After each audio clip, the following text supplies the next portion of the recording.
In the beautiful village of Xingshu, the corpse of a dragon can be found, which is known as the Qi. The Qi was a serpent-like god that was defeated by Morax, and inside a hidden cave, we can find its core. But what's interesting is that it's heavily identical to the cores of the automatons created by Khaenri'ah. Just take a look at the cores of these ruin machines, and the core of the Qi.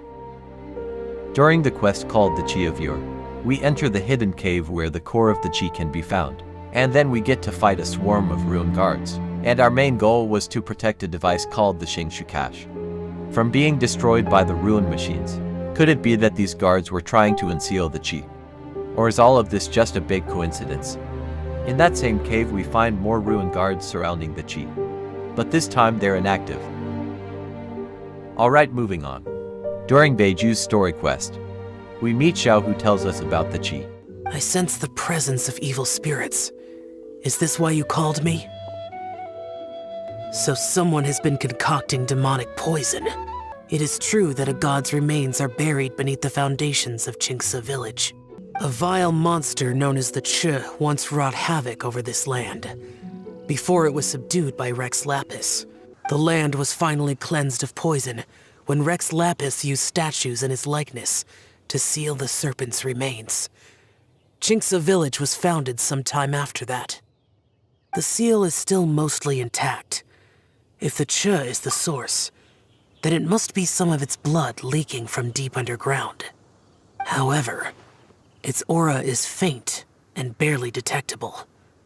You will need to investigate further to identify the location of the leak. Our boy Xiao told us something very important. He said the blood of the Qi is poisonous. Well, do any of y'all know another monster whose blood is also poisonous? That's right, it's Durin the Shadow Dragon, who is created by Gold, a researcher from Khaenri'ah. 500 years ago, Valen fought Durin.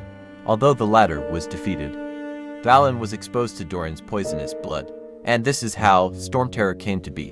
Well, now not only Durin and the Qi have blood that works like poison, but they're both dragons as well.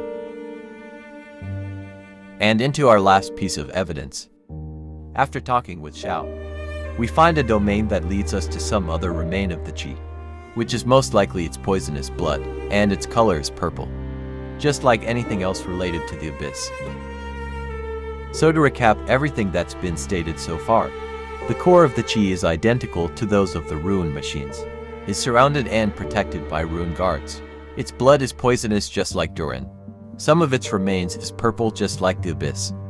Well, to conclude, we can assume that the Qi is an entity created by the Khaenri'ahs, using both mechanical parts and abyssal power.